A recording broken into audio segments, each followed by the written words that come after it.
The sun is shining on this solar power company in New Delhi. The firm makes crystalline silicon solar panels as well as thin photovoltaic film. Global demand for these has surged from $4 billion in 2003 to $22 billion last year. Different technologies are more appropriate at different parts of the world. So for example, crystalline silicon is more appropriate for cooler climates, whereas thin film is more appropriate for warmer climates. And we have both. Moser Bayer plans to multiply its production by 8 times in the next 3 years.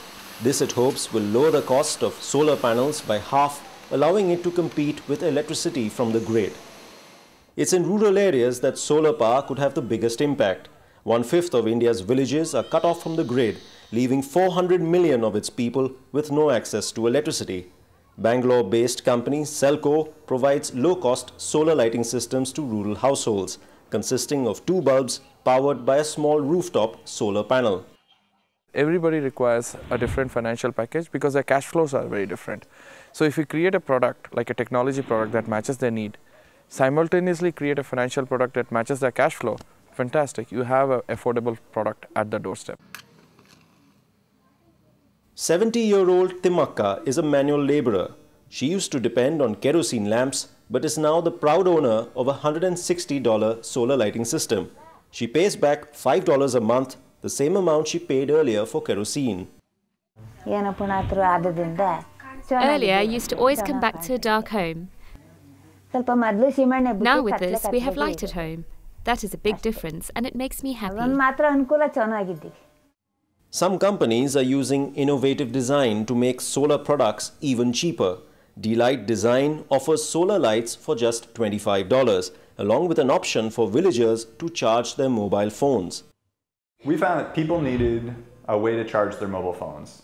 And essentially what we decided to do is we can combine that. We already have the solar panel. We can combine that with our lights to provide them a way to charge. And what we did is essentially give them an access port where they can use the battery to charge their mobile phones. And it doesn't stop there.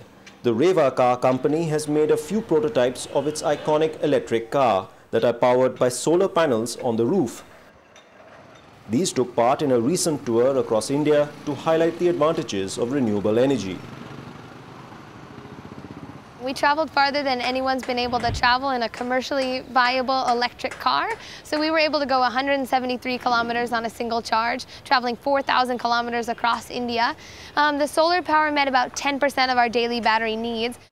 But if driving a solar car is some way off, solar water heaters are already easily available and can save enough electricity to pay back their cost within 4 years.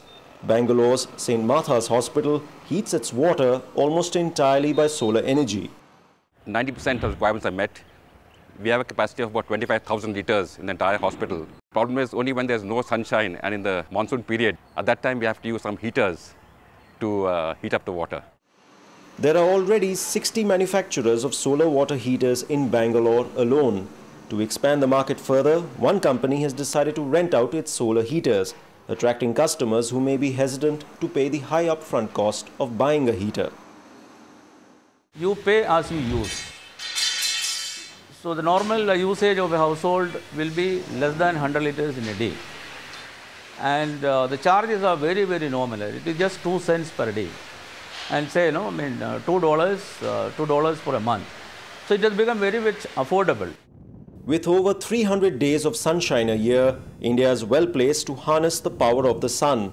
At the current pace of 20% annual growth, experts expect India to emerge as the world's 4th largest generator of solar energy in the coming years, after Germany, Japan and China.